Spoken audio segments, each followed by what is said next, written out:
product, right? Yeah, Like I'm perfect. Come right. on. That's just not attainable, right? Like, people can see through that, like just like anybody can. The authentic value of it is one of the biggest things that I took from the time that I spent listening to Dr. Stephen Covey on these forums was, he was only the best because he chose the right clients. Right? He's the best at what he did because he chose the best clients. If his clients didn't get better, he didn't get paid. Yeah. So if they got better, well, he got paid. Clearly, he's doing a good job. All right. What is up, Passion Seekers? Got another episode here. Super excited. Got a gentleman, Braxton Sinclair. He was served in the Marine Corps and started a non-for-profit. This is why I'm excited. Non-for-profits are extreme in a lot of different areas, and they're extremely beneficial to the community and everyone around. But he started EstradaOPS. So we're going to talk a lot about that, how he got started, how he's chasing his dreams and his passions. But Braxton Sinclair, welcome to the show. It's good to be here. Thanks for having me. Yeah, man. So the Marine Corps, that always tends to kind of strike up a conversation. Yes. I feel so.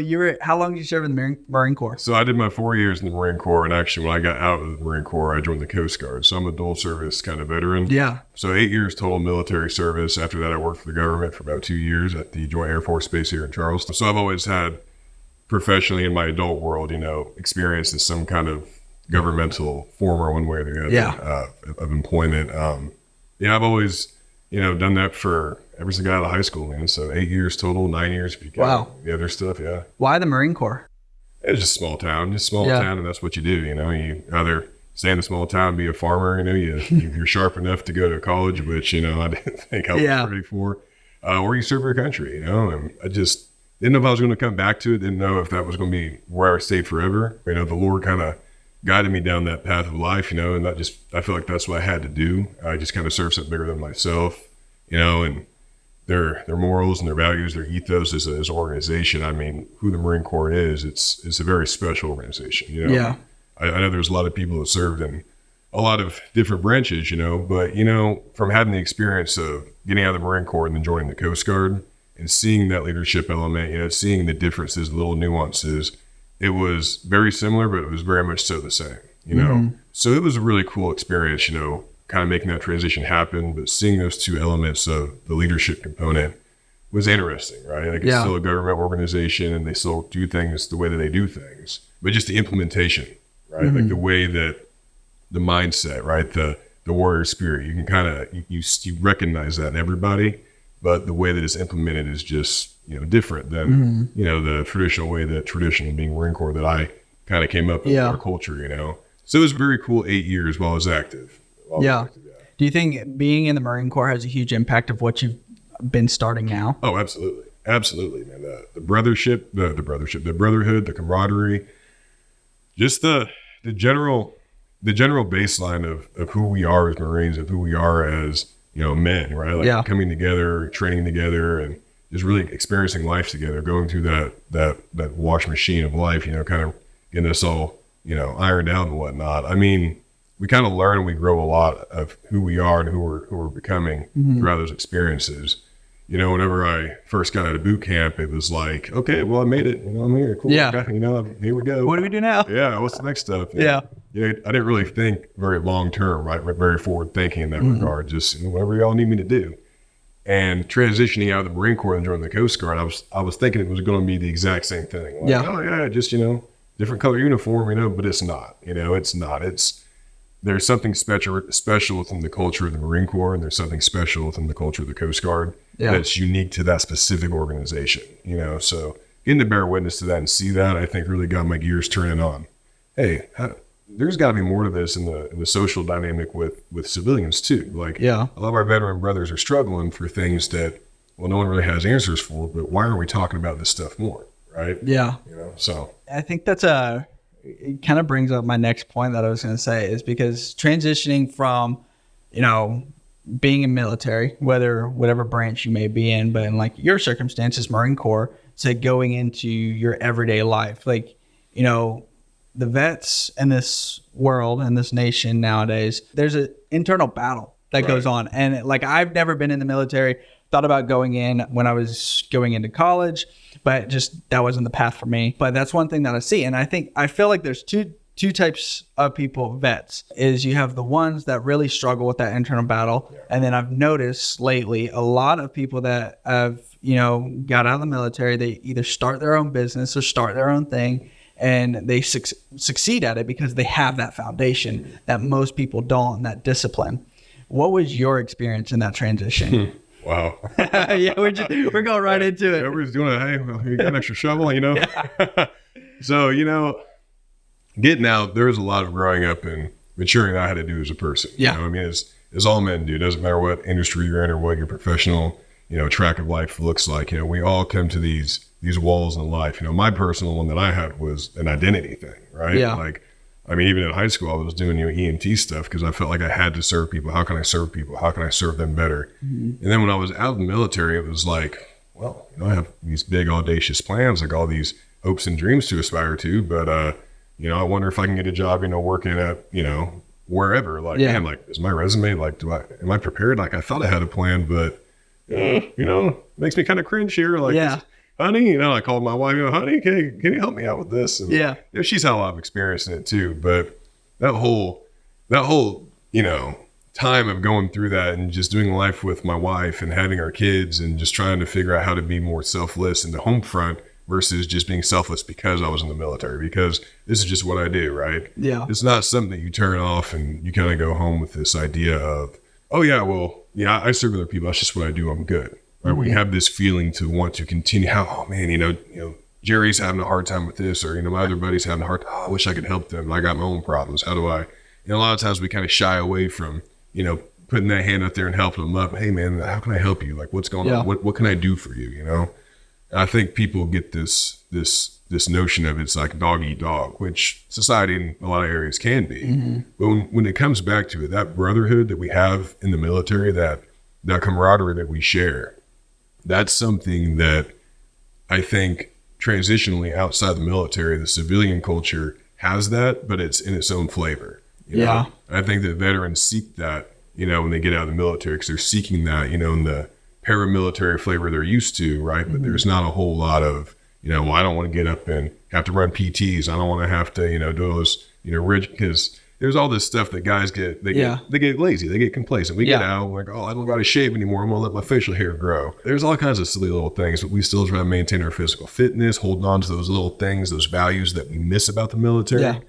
But there's a lot of our neighbors don't share that. They don't understand it because they're not from that culture. They don't understand that depth of that brotherhood that we have. Mm-hmm. And then along the lines, it just gets kind of, blurred out, and we try to seek for that identity and try to find that. I found that in Christ when I came to the Lord and gave my life to Him and got baptized. That was what fixed it for me. That was what was missing, and it was something I didn't realize I was missing until, this is what grace is. This is what love is. Now I know how to love. Now I know how to be more graceful. I know how to connect with people deeper. It's not just a dialogue that's just on a transmitter that we read off. It's not an SOP or some kind of, procedure that, it's just by the book. This is authentic communication. This is what it means to connect with people. And that's something that, I learned throughout the whole process, was how to kind of break that down within my own, ways of, whether it be seeing counseling, seeing a VA doctor, seeing whoever it was, and kind of realizing that, maybe I'm not as bad off as I thought it was. Maybe I just need to keep it on grind, but instead of, piss and diesel and, coming at this from a, hard-headed, arrogant perspective, soften my heart a little bit. And the Lord, softened my heart in that process. And it's just been a really amazing journey ever since. Yeah. Very grateful for that. Which I like that, softening your heart. Because, in the sense of talking about military and then talking about men have this whole persona. It's like we're hard. We're, which by nature, right. We don't cry. We don't, I still have a hard time, shedding a tear. Because that's seen as weak and all that stuff. So it's that. It depends on who you're hanging out with. Yeah, definitely. When I was dating my wife, we were dating, I was the tough dude. I can't shed a tear. Now we're married. You have that companionship there. Right. And I think that's a huge thing, whether it's in the military or just in life, is that community base. Yes. I think it's something that's missed so much. And I think it's what people strive for. I mean, that's what this podcast is generated for. This is, I mean, if you think about every business in the world, it's catered to some type of, my term I use is niche, or some type of community of people that you're going to cater to. Right. With that, we talked a little bit about your non-for-profit beforehand, EstradaOPS, and it sounds like, just based on some of our conversation, it sounds like a lot of what you have experienced yourself, you're incorporating that into the non-for-profit. Yes. Correct? Yes. So let's talk about that a little bit. So why? What's your why? Why is just to make a difference the best that we can. Yeah. I mean, that sounds pretty face value, for what it is. Well, we all want to make a difference, but we can't start making big impact until we focus on our homes. And coming from somebody who wasn't leading my family very good, there was things that I would say, do, behaviors, mannerisms, stuff that was just scar tissue of the old me that kind of died off and went away. That pattern, right, is still a part of who I am. So I have to be more diligent at recognizing these things and how I'm implementing them into what I do, my daily actions, whether it be out in the yard with my kids, and playing and just spending quality time with them, not just being too busy for them and being on the phone, or not being, oh, well, I got 2 more loads of laundry I got to help your mom with, I'll be out there in a minute. Just go out there, you spend time with them, almost like block scheduling, but you're not scheduling it. You're making it a priority. Yeah. So I think a lot of people prioritize, there's this big thing right now with time versus money. People are always talking about time versus money. I mean, I get it, but there's certain, like on the charts of time and money, in my perspective at least, like your family is on a completely different chart. Just like there's different kinds of love. Like we don't love money. We don't love those things. Those are things that can deceive us. Those are things that can make people greedy, hard-hearted, make them stingy, make them just not very pleasant people to be around. I was actually talking to my wife about this the other day. Have you ever seen the Great Outdoors with John Candy? Yeah. Okay, that scene whenever Roman and Chet are on the deck looking at the pond. He goes, "What do you see, Chet?" And or whatever the dialogue was. He goes, "I see $1 billion corporation, but I see this and I see this and I see all these different things, all this stuff, And he looks over at John Candy and he's like, "You see trees." I'm just enjoying the view, right? Yeah. Like, those are blessings, right? That time with our family and that time that we're out there. And, I think, when it comes down to people, there's a lot of different categories of people, and like, personas and, just, realms of professional expertise that people are in. But at the end of the day, we're human. Yeah. We're neighbors. We're a community. We're on this earth together, and we could look at, I'm not going to get into it, but the polar differences, in our current state of political affairs at a national level has kind of divided a lot of people up to take their eyes off the mark, being family, God, what we stand for, our values, right? And it kind of shies people away from that. So, that it's sad that we're in a state of that right now in our country, but I am an American who loves this country, loves its people, loves what we stand for, and most importantly, loving God, and if we're going to love people the way that Christ loves us and to shine that light, we can't get tied around the axle with current division and stuff like that, because the enemy's been working that way for thousands of years. Trying to decimate cultures and societies. He's been working that same way for years. What we do as men, what our job is to love, honor, and serve the Lord, our families, our friends, our people, but make sure that we're glorifying Him in the process. Yeah. We are a Christian organization, and that's on Estrada. The T on our rebranding is a cross, actually. Super cool. So, it's really cool. But there's a lot of people that think, I appreciate that. There's a lot of people that they don't. It's not that they don't want to know Christ, right? But they don't feel comfortable going to church. I think people like myself, right? Before I came to the Lord, I was never opposed to going to church. I had no issues going to, a Sunday service with my friends who was going. There was always going to be snacks, and sometimes they had food there. It was always a good time. Military, you go to the chaplain. The chaplain's always the place you go. They got all the fun events. They got all the fun food. Oh yeah, it's cool. And all those chaplain services I used to go to, like, they were just something to go to. I never really consumed, why I was going, So I think that like a standpoint with our events, the things that we do, the experiences I had in the military, just the way that the culture is and the way that we kind of made things happen, it's kind of paramilitary in a sense, but we're not these hard charters that go out, flexing our guns and, trying to do all this nonsense that makes people intimidated to want to like come hang out with us. Yeah. We're just a group of guys that are fathers, husbands, we we influential members in our community, whatever it might be, we're there together for the common good, right? To just like the military, right? Like we're there to serve something bigger than ourselves, right? EstradaOPS, we're here to serve something bigger than ourselves, and that's our community. That's the glory of God. Like we're trying our best to be who we are, to help each other up, take men out places. If someone's struggling with something, come on by. Hey, come on a camping trip with us. We'll learn a little bit about the Book of Mark. Yeah. We might just have some fun while we're at it. We got active, things where we fish and like we weigh the fish, we scale them out. We do all the stuff. Cook them over a fire, teaching our kids how to do that primitive kind of stuff, that natural, boyhood, macho bravado they have, kind of feeding that, and the dads are involved with this leadership element of their sons without even them having to really, be shot callers. They're just there like being their dad and being a part of that. Yeah. I think that's really what our families need, is more people to have that kind of connection with their loved ones. Yeah. I would agree. And like, oh God, you said a lot of just good things in there. And like, I mean, one of them is one, I've always leaned towards leadership, being a leader of a household, being whatever that is. And I think leadership is seen as like a superior thing. Like if you're going to be a leader, you're up on a pedestal. And relating it to Christianity, it's because like that's just how it's always been portrayed. It's like if you look at a pastor, he's up on stage and elevated or whatever. A podcaster with some microphones. Yeah. So it's like his leaders we're seen as something that can't be touched, right? And it's like, no, that's the polar opposite. Like if we're gonna taking it back, I'm jumping through a bunch of different hoops, but we're looking at Christianity, but like in the military, a leader's not one that is like, oh, I'm better than you, you go do this. Like that's a commander, that's a manager in a business sense. A leader is someone says, hey, here's the plan, here's the guideline, here's the step process to get where you are. I'm going to walk with you, but instead of you taking the first step, I'm going to take the first step and you just follow that footstep. Like Who do you think the best leader in history ever was?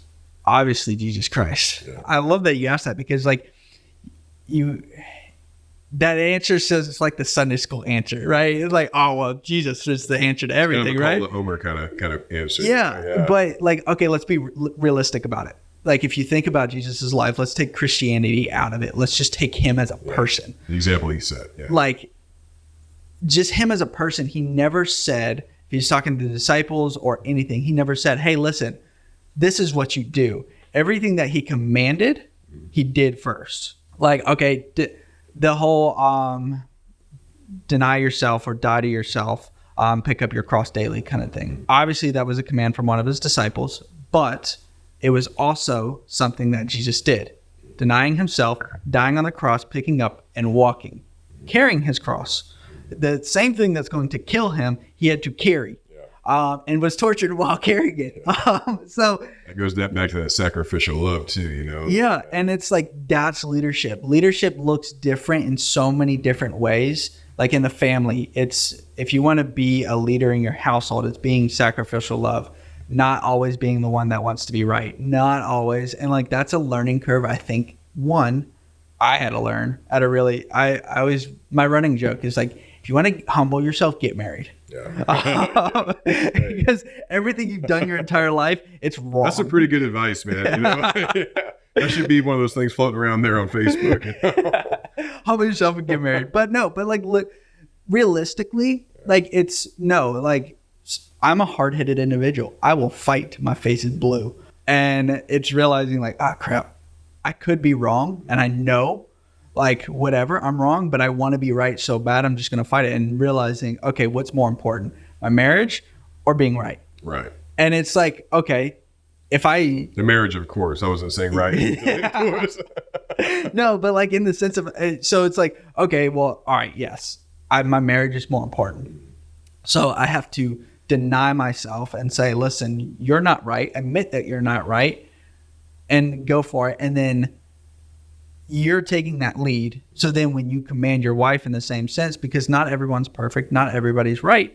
So when she's wrong and, whatever, which disclaimer, women are never wrong. I was gonna say. But, if you command something, be the first to do it. And I think that's what's really incredible, that what you have going on is because like you've done it, you've experienced it, you've gone from the military to transitioning, you've dealt with those internal struggles that I think most people don't really verbalize, which I also think is where that like feels exclusive. This exclusivity, feels exclusive. We're just going to go with that. It's okay. We can George Bush some words here. Yeah, we can. So like that's what keeps it exclusive. But with you being open and honest about, hey, here's the situation, we're just a group of dudes trying to figure it out like everybody else in the world, come join us and figure it out with us. Well, I think there's a lot that needs to be discussed too, a lot that needs to be unpacked really with the strategy of it too, because even though that is the case, like in a nutshell, that's what we're trying to accomplish here. Like what are we offering? What's our value? What do we have? And obviously, if people don't want to do the work and people don't want to be involved in that, people just want to continue to, whether it be live in sin or not be involved with, an organization such as this based off of some kind of biased belief or something, then, that's fine. Then it's just not for them. But our goal is to reach these people who, like I said, same kind of people I used to run around with, right? Yeah. That were comfortable living in that kind of, comfortable living in that lifestyle of, $1 billion corporations over the trail, like all this, like this big, I haven't made it until I'm up here and I have my name on some door at the 37th floor, Yeah. Like that's, I think, a really detrimental way to look at stuff, because I think that organic, as we spoke earlier, that organic growth, that natural scaling, right? That natural way that dialogues are made with the people communicate, people talk, that we share, resources, right? Like stuff that people are able to branch out and realize that there's team elements and there's not team elements, right? There's people who are out there because they want what you have, whether it be, let's talk real estate for a second. I'm not a real estate agent, but I know that this is Carolina wanted to pay homage to it, right? They've done a fantastic culture, right? I think you were speaking with John. Yeah. Yeah, John, one of your episodes about your culture. This office has a amazing culture, right? I mean, I'm just a spouse, right? But just seeing the way that you guys are here and what they have installed with the network and just the people in the sphere that you guys have in the office is amazing. You guys got new agents coming in, learning how to do stuff, and they're trying to seek leadership advice from this person, that person, but no one ever just tells them, oh, like you want to make $1 million this year, like just come to this, come to this thing in 3 weeks, I'll get you there, right? But first, give me your debit card. Yeah, right. Yeah. People, that's going to cost you $900 and something $1,000 to get here. Yeah, you guys sit down, you have conversations. People figure out who people are and what they need best, how they can best be served, and like be led by that element of whatever leader it might be. But that's the culture here, and that's, I think, pretty similar to what we're trying to accomplish with EstradaOPS, is to build a network, a community, just our culture, where that's what we're focused on. We're not about monetary gains where, we have to raise $20,000 because that's our next goal. Well, say we raise $500. All right, can we buy a tablecloth with that? Maybe we'll have some brochures at our next event. Yeah. Let's see where we go from there. Then let's see where we go from there. We're just trying to make it happen with authentic means, not from, because this isn't scaling. This isn't supplementing my income. This isn't something I'm doing because I just don't want to work in the private sector for the rest of my life or whatever. This is something that we want to give back, and money is just not one of those things that me personally, I'm kind of motivated by. I think that stuff comes naturally, but I think it's the impact. It goes back to the impact, right? Are we making a difference? Are we being fruitful? Are we being the best versions of ourselves to help lead these people the best way that we can when we're broken and flawed in our own ways? We're all mortal, right? Like no one's on that pedestal, as you alluded to, or no one's a pharaoh right up there calling all the shots, Yeah. So hopefully that kind of answers your question. I know there's a lot to unpack there. Hopefully I nailed it. And I think you're onto something like I probably already may have known, but just you said it in a way that just resonated with me is like, okay, so we talked a little bit about like, if you really want to truly scale, get the right measurement. And most people are like, I need to gain, $1 million in the first year. And it's like, no, that's the wrong measurement. If you want to really impact the world, the amount of people you influence or impact, that needs to be the measurement. And the money will flow. Yeah. And it's a tool too. I mean, tools come and go, It could be money one week. It could be, just a connect. I mean, you can make a connection with one person that's value is the equivalent of like getting $1 million donation. Like that one person's just insight, their value. It's like, oh, thank you so much for the conversation. Thank you so much for your time. Like, oh, this was great. We're going to put this into a program. Like, thank you. And it's all. I think culture, and I want to get to culture because I love that you brought up company culture because I'm obsessed with it. But money is the tool, like you said. I think the nation, the world, has put money as a idol. As an idol. Yeah. And the reason they idolize money is because they think money is the only thing that can get them X, whether that's a happy life, whether that's a private jet, using that example, whether that's a new house. But it's like, no, relationships are a tool or can be equivalent to money. So using the private jet analogy, if I know a dude that owns 3 private jets, he sits one that sits in the Charleston hangar and he says, use it whenever I want. That dude's that relationship is worth exactly what that private jet costs. So it's like people spend so much time trying to make a dollar when it's like this entire world, it's the abundance of money. Yeah. Money is just an object. It's just a tool, like you said. And there's so many different tools that are the same exact equivalence to what money is. Yeah. And I think that's what excites me about being a nonprofit, because I'm centered around a business that if I don't get paid, I can't continue to grow. Right. In your instance, it's like, you don't seek revenue. You seek donations. You seek, I mean, there's overhead and stuff, obviously. Yeah. There's those aspects of it. Like, for example, I don't mean to, No, go. Because I have no idea anything about I mean, obviously there's overhead aspects. Like, like they're not very large, but little ones kind of add up. Like, for example, our website hosting, right? Like we got to pay for that. We got to pay for, just all these different things. For example, if we want merchandise, right? If we want to be able to have identifiers to our volunteers at the events, right? Or to have something set up where we have the tables and we have all the, the serving line for the food, right? Where it's put together professionally, where people feel comfortable and confident knowing that this is a professional operation that we're doing. We're trying to serve the best that we can. We might not have the funds to buy, X amount of tables and this and have it set up all grandiose, but what we have is what we have, right? And then as we put it together, well, I know a guy that has a background in the, food industry where that's what he does. Mm-hmm. He told me all about DHEC and how you have to watch out for this and that. And you have to do this and legally going to be covered on this front. Oh, and I learned so much just by meeting this dude. And it was just, he's my neighbor. And I was just talking to him. That's just where our conversation went.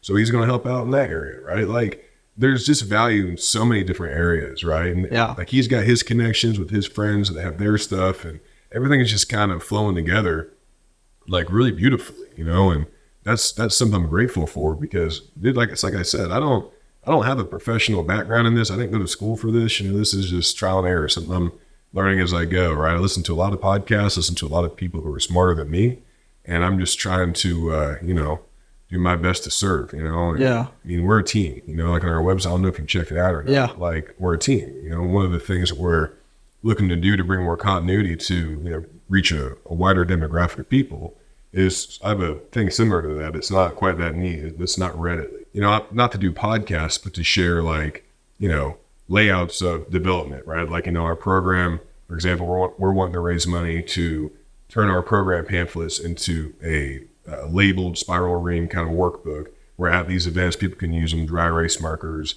And like we have those to start off with, right? Before we start printing a bunch of materials. And, do we have to sell this? Do we have to ask people for money? We want to be able to give it as a free resource. Like, how are we going to go that way? There's so many things that we just don't know the right direction for yet.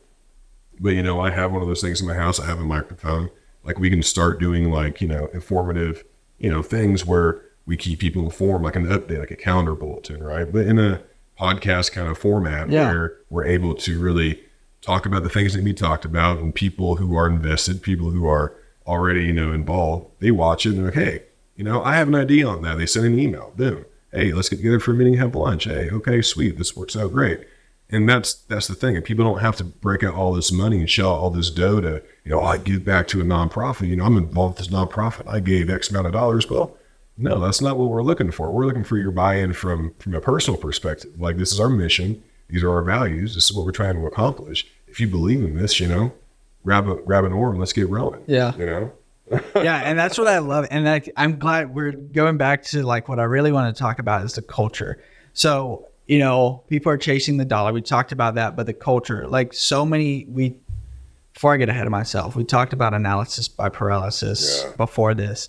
And I think so many people get stuck there.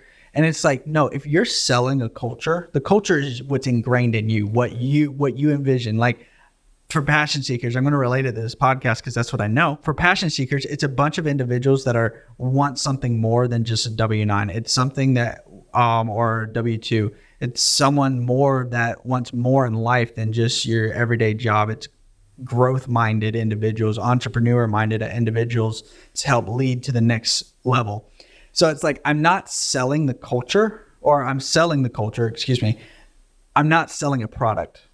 So instead of the product, when the product does come, like this video, when it does come out, yes, am I going to try to do the best I can to make it the best I can by leveraging other people that know how to do this? Yes. But I don't have the finances to hire an entire team to do it. So it doesn't need to be perfect. The juice isn't worth the squeeze kind of thing. Yeah. It doesn't need to be perfect. So why? Because the culture is what matters. The culture is the core of this podcast and the core of what I'm doing. So if people buy into the culture, then if you have some, where do you think I'm here, brother? Yeah, it's like it's one of the, and I love it because it's like if you're just doing you and you're implementing your culture along the way, people are going to follow. That's how the cookie crumbles. Are you familiar with Dr. Stephen Covey? Name sounds really familiar. So he's an executive coach, and it was about a couple of years ago I started listening to him a lot. Very, very smart man. He has a lot of great insights and a lot of really wonderful just perspectives on things. And he was having actually an interview with somebody, and he kept on pointing out these things that the interviewer was saying and stuff. Just certain little areas, that we kind of work on, right? Yeah. As we're trying to, professionalize ourselves, right? How do we present ourselves as this, product, right? Yeah. I'm perfect. Come right. on. Yeah. That's just not attainable, right? Like, people can see through that, just like anybody can. But, the authentic value of it is, I think, the biggest thing. One of the biggest things that I took from the time that I spent listening to Dr. Stephen Covey on these forums was that, he was only the best because he chose the right clients, right? He's the best at what he did because he chose the best clients. If his clients didn't get better, he didn't get paid. Yeah. So if they got better, well, he got paid. Clearly, he's doing a good job. So he kind of worked his way up, and he's just doing all these executive coachings, right? And that guy, Tim, something together at Ford Motor Company, and all these different, CEOs. And, there's all these amazing connections this guy has. And he's a, humble guy. He's just like, what do you think about that? Well, why don't you just try treating your people better, and, I treat my people better and the whole company improved. Well, Shocker. So it's like, wow, like that, like the authentic value is huge, just being authentic, and I think we really have to focus on the goal, the why, as you alluded to earlier, our why. Are we being authentic with our why, or are we trying to, force the narrative and go forth in our own strength? Yeah. And I like, let's relate it to a job interview, because I like the way that you're like, we have to polish ourselves, like we're selling ourselves, like in sales, like in real estate. I'm sure you've seen it with your wife and with other competing agents, is like they present themselves as like snobby and like arrogant, like because they're trying to I think, not with your wife specifically, but like, I think anytime anybody puts a suit and tie on, we automatically become a little. That is true. That is when I put a suit on. So true. But it's like it's the whole perspective of like we're trying to sell ourselves, and I'm like, but when we present ourselves, we're presenting ourselves in a false narrative. Yeah. Like we have to cater who we are, who we're around. And it's like, no, just be you. And, obviously don't walk out and be a jerk and all that stuff, but just be you. And the people that really, your community, your people will follow. You will just grab, it's human nature. That's why when you go into high school, there's cliques. And it's not because high school's cliquey, but the reason it's cliquey is because people just gravitate who they're comfortable with, who they work well with, different values, different cultures, all these different things. And that's not saying that we shouldn't hang around with people with different values and different cultures. I think we should, because it really opens up your eyes to really a bunch of different scenarios. It's just, I think when you're creating a business or you're creating a non-for-profit, when you're implementing the culture, people are just going to gravitate towards it because people are just going to want to buy into it. And I think that's where people get offended. Like, because it's like, okay, if you have a friend group and someone leaves. Well, how do you mean by offended? Because I think that's one of those terms is, this is 2024. I think, if someone can be offended for being told they're not a cat. That's true. Like, it's pretty easy to offend somebody. So, Yeah. So that's a pretty broad brush stroke. I think there's different levels of like, someone taking offense. I think constructive criticism is good. Yeah. I think that's needed, but I digress. I don't want to. No. I'm glad, because I want to clarify that. It's like, in being offended is like, okay, like, let's say I'm going to relate this podcast. Like, I've created Passion Seekers. I think it's incredible. I think it's amazing. But John Doe down the street might think it's just a hoax and, funny.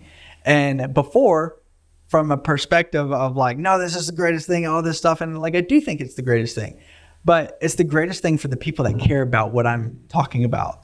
For John Doe that cares about science and animals and all these things, that doesn't care about business and all this and creating something, no, it's definitely, he's going to think it's a joke. Well, it's just not his tribe. Yeah. And I think that's what makes humanity so great, is because we have our people, we have our characteristics, but it's not. And I think, that's where the offense comes into it. It's like, no, it's not personal. It's just, I don't think like the way that you think, and that's not bad unless I'm.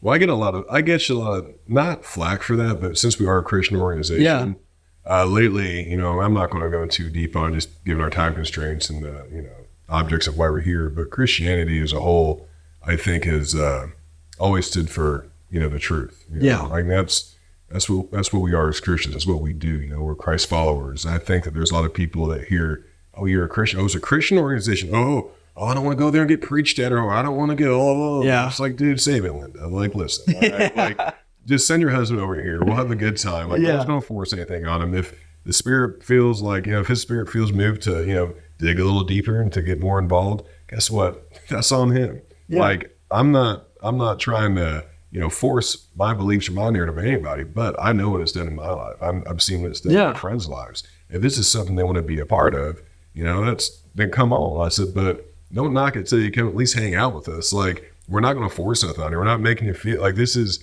literally men that get together to do things like fishing trips with their sons, where we go out and do just men, exclusive to men events, where we go out deep sea fishing, where we have a small workbook program where we just kind of do a round robin kind of discussion, do a prayer, just kind of, hey, let's focus on these aspects, like moving forward from this, what did we learn from today?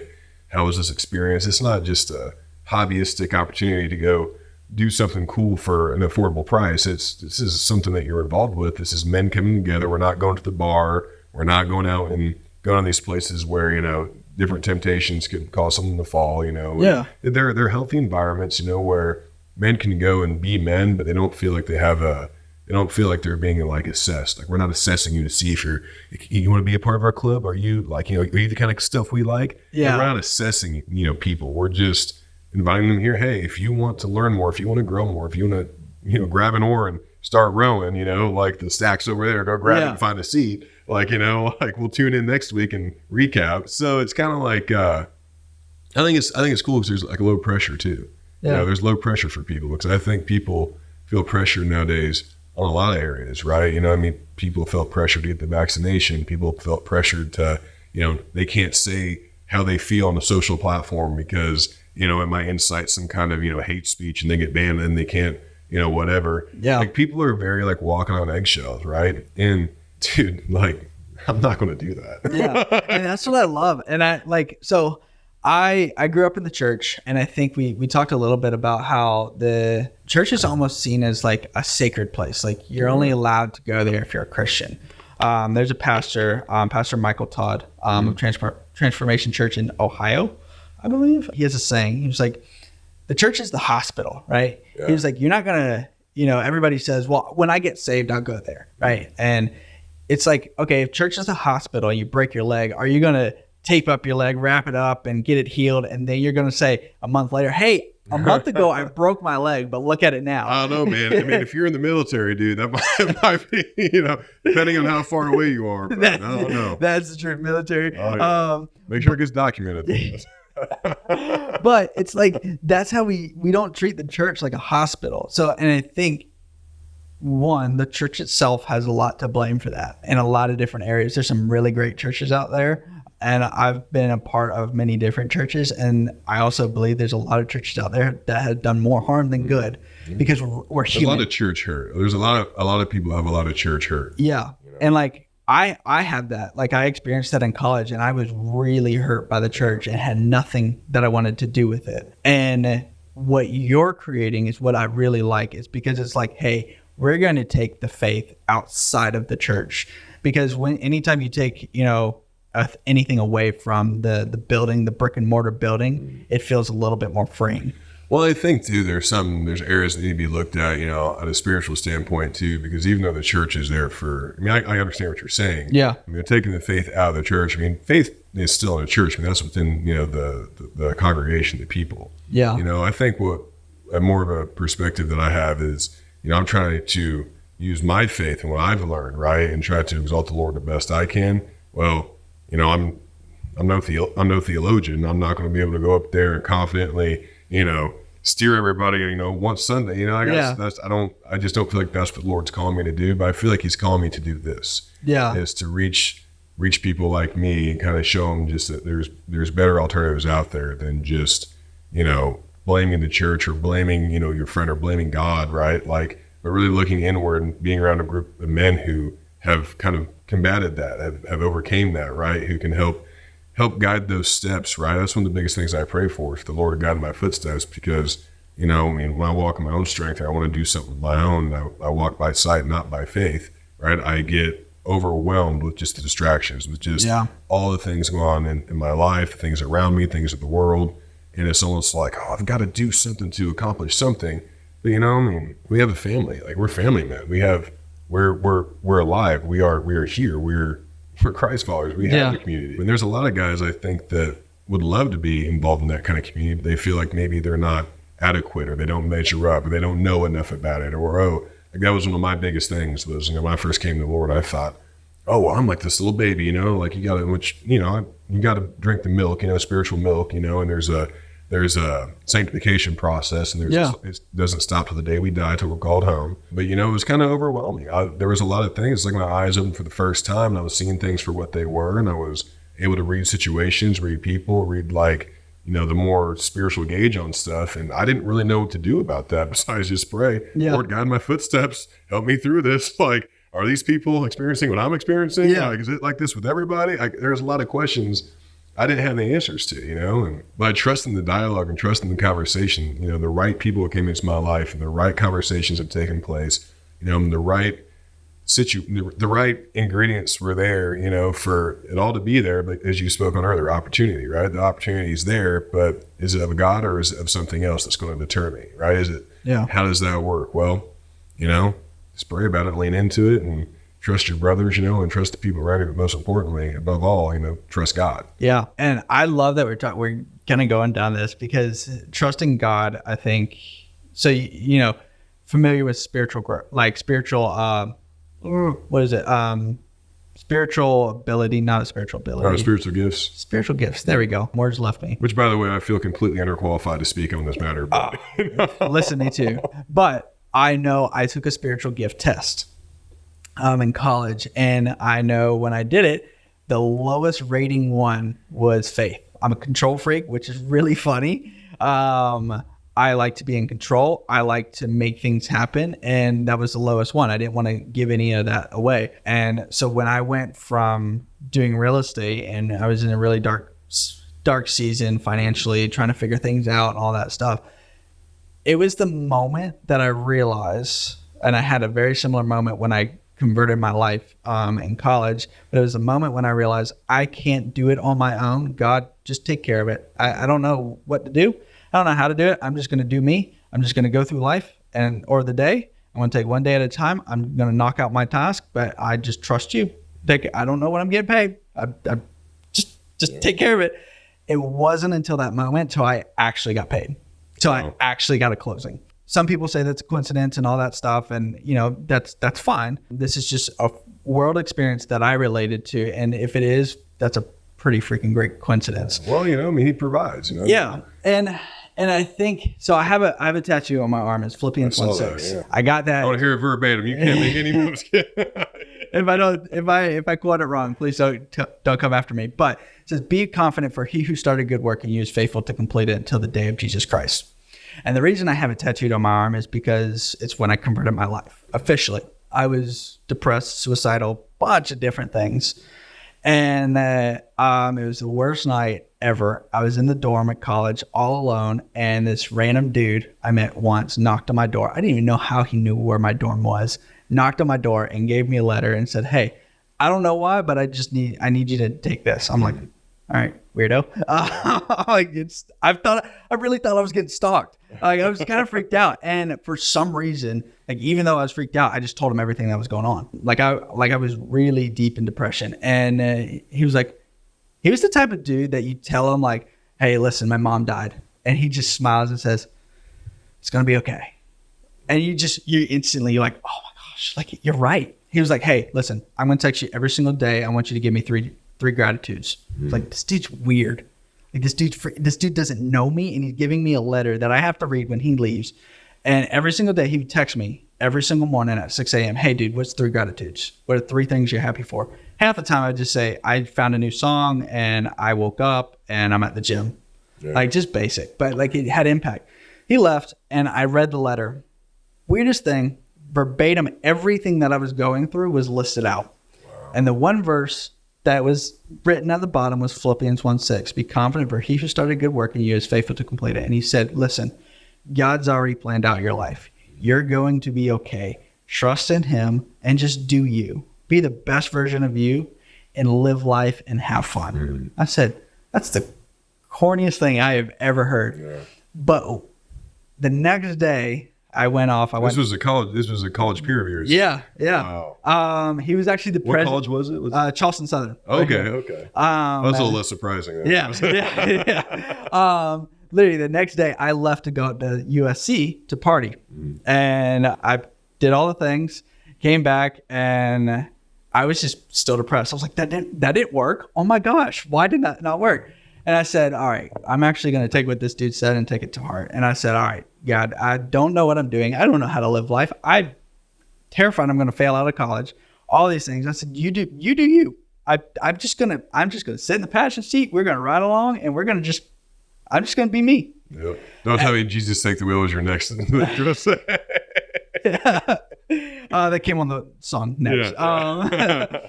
But it wasn't instantly, but over time, literally everything just started falling in place.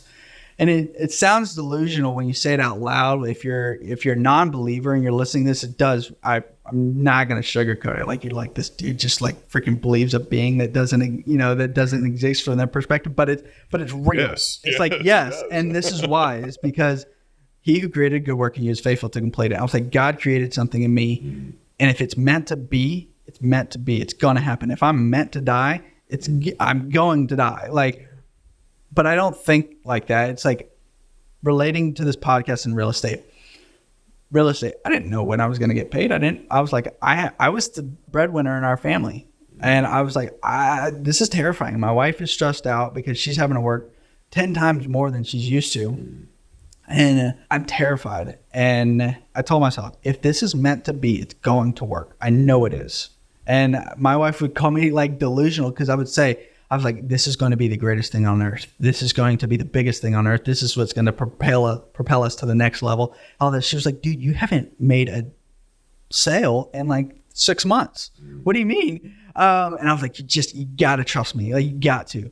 She was like, well, where's the line? Where's the line where you say no and go get a W-2? I was like, there's not a line. I was like, she was like, what do you mean there's not a line? I was like, there's not a line. And same with this podcast. So I'm like, if it's meant to be, it's not by my doing. And I know that. And like, I've built this entire podcast off that.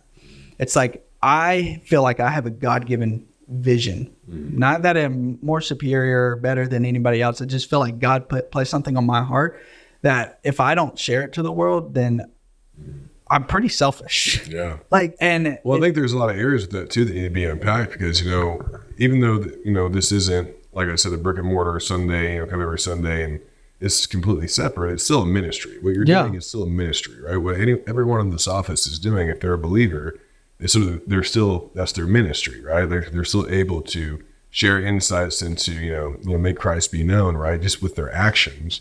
But, I think that too, a lot of times, like for example, with this nonprofit, I've really had to reel myself in here and there. Like, for example, I didn't wear my hat today because we've rebranded since then. We were initially kind of towards military members, like transitioning out people who didn't necessarily have PTSD, didn't necessarily have a forward combat deployment kind of thing. But it was our first brand, right? We've kind of transitioned just to brand from there to encompass more fathers, the fatherhood role, right? Where we're kind of leading from the military perspective, not just strictly serving the military demographic, right? So, as all that stuff was changing and I'm trying to think of new logos, trying to learn how to use Canva, trying to source hats and what kind of patches are we going to get and stuff like that. How many hats do we need? Mm-hmm. What's our budget look like? Is this a wise expenditure? Like, what do I need to make me feel like I'm, successful? A hat will do the trick, Yeah. Like, just think we get excited. You know? I think a lot of times that can take us away. And I would just sit there just all hours of the day, man, just doing stuff. And even though it was a good cause, I was trying to, make this thing move forward, make the needle move. I was taking a lot of stuff on my own strength, right? Trying to force things, without just being still, mm-hmm. And, focusing that sight back on my family, right? My wife and my children, right? My role in the household. I mean, you and I met, just through that connection I had with my wife, right? Yeah. So she's awesome. I mean, even though we're more focused on men, like as men, we need strong women. We need good women in our lives that are going to help us kind of navigate things, right? We need someone who's going to help us lead the house. They understand the assignment. We understand the assignment. Biblically, our position as husbands, right, is to lead our households, to lead our mother and father and to lead our own household. Well, if we're just trying to, whether it be with our wife, our kids, or anything else, like we need to get checked, Sometimes in a lot of marriages, when people get checked, it turns into a power vacuum of, oh, well, mama says so, that which happens. Like what mama says goes. But there's still like a certain understanding of why the conversation's happening. Why is this a point of contention? Why is this something that little Johnny got in trouble with a BB gun or whatever, and because he's hanging around with a group of knuckleheads, right? Yeah. Like, why are these issues here in the first place? Well, we can start with being more attentive. We can start with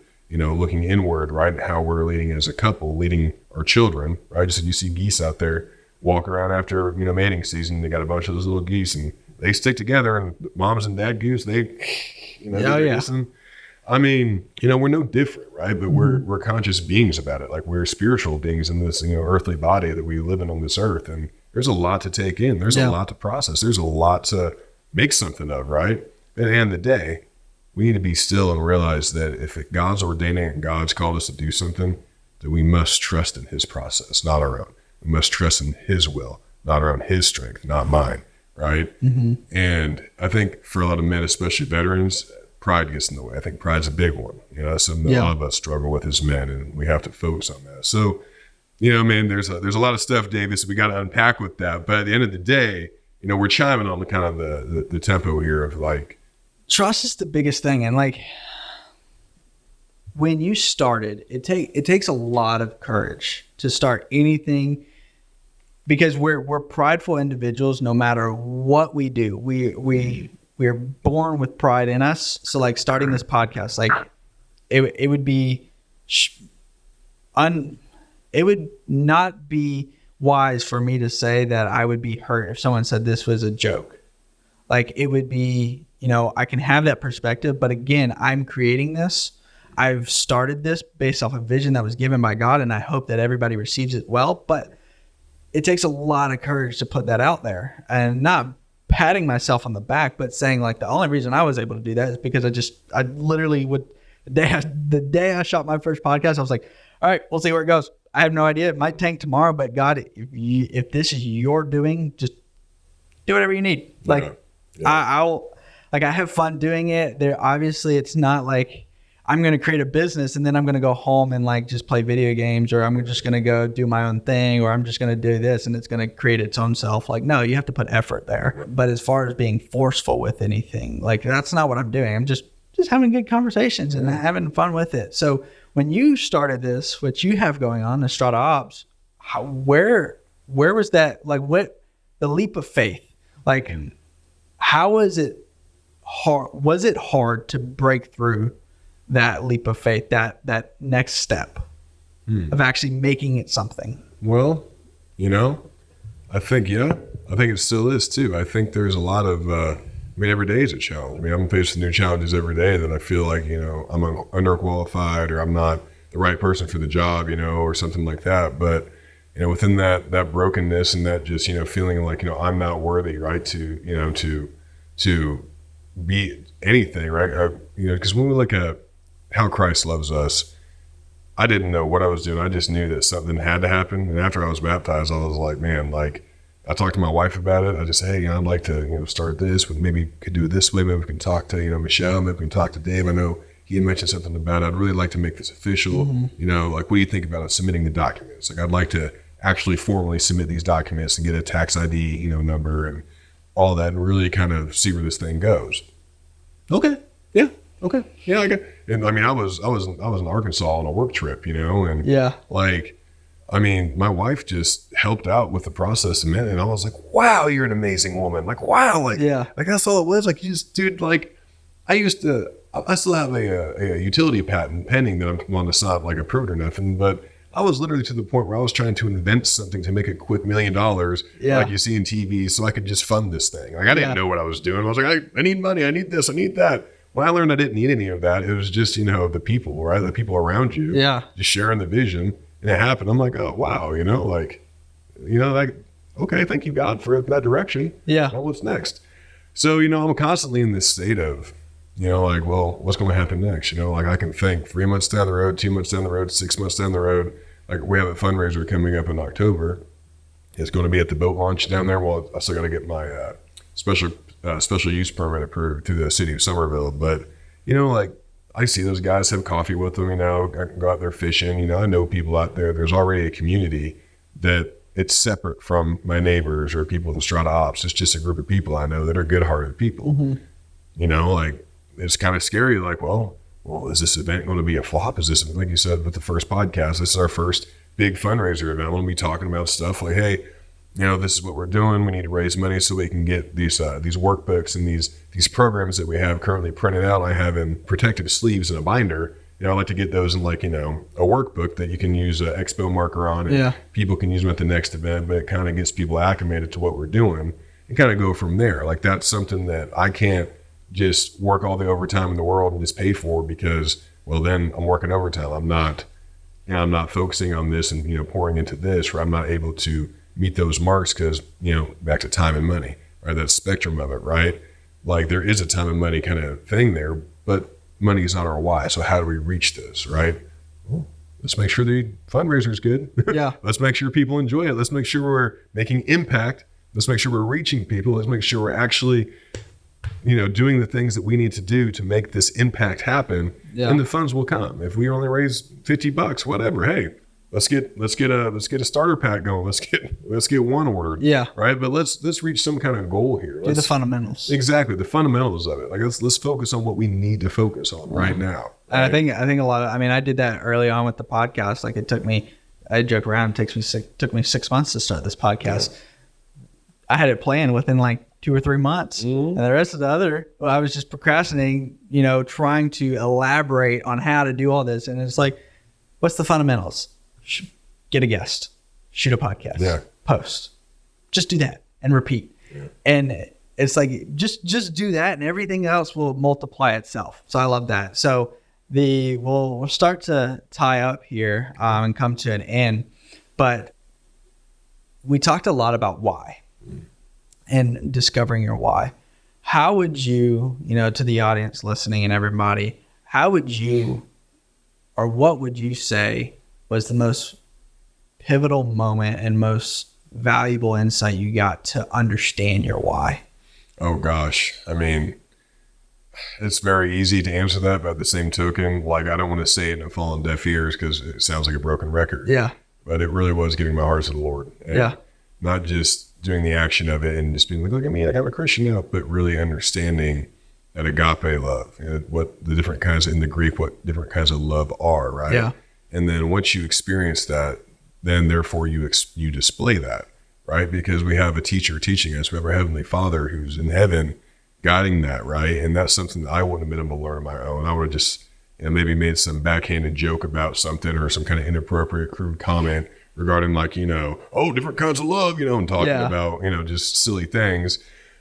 But really understanding that and feeling that and getting in the scripture and reading more about that, being around other men who have a strong, healthy relationship with Christ, and learning from them and hearing them speak, how they speak, the way they carry themselves. That was probably the biggest why. I thought, this is more than just good. This is being alive. This is, I feel like, why we're here, is to do this. Why don't we do this more? Well, tell them to come to church with you. Okay, well, that's great. But, so homeboy lives, in another state. He just only comes up every now and then. This is an opportunity for people just to get in an environment where, Lord willing, somebody comes and, they enjoy our studies. They enjoy our programs. They enjoy what we're learning about, how we're growing, the areas that we're growing in, not only personally with, like personal growth, but like how it relates scripturally to the Bible, right? And someone likes that. Well, hey man, I'd like to learn more. What church do you go to again? And I tell them, well, I go to Summerbrook and I go to this church or that church, whatever, church it is that somebody goes to, wherever they're from, at least they're asking the right questions. Hey, I know Tom that goes to this church, or I know Bill that goes to that church. Well, that church is 5 minutes down the road from my house, whereas this one's 15. I think I'll give him a text and, me and my wife will go with him. And it gets them in there, right? Yeah. It gets them then doing their own work, their own process through it. And then if they still want to stick around and, do fun events and continue to talk and grow in the Lord and grow in ourselves and grow with what we're trying to accomplish with our mission, which is community healing, that division that's been caused. Hey, man, right on. Yeah. Grab an oar. Yeah, freaking love it. I love that. Just grab an oar. You said that quite a bit, and the only thing I think is just start. Just start. Yeah. That's all you got to do is just start. Well, Passion Seekers, thanks so much for tuning in. Braxton, thanks so much for coming in here. What I will leave y'all on, if y'all haven't got anything from this podcast, one thing I want you is trust in the Lord and just start. If it's meant to be, it's meant to be. Chase after your dreams. Have a lot of fun doing it. And man, it was a lot of fun. We had a lot of good conversations. But Passion Seekers, we'll see you on the next one. Peace.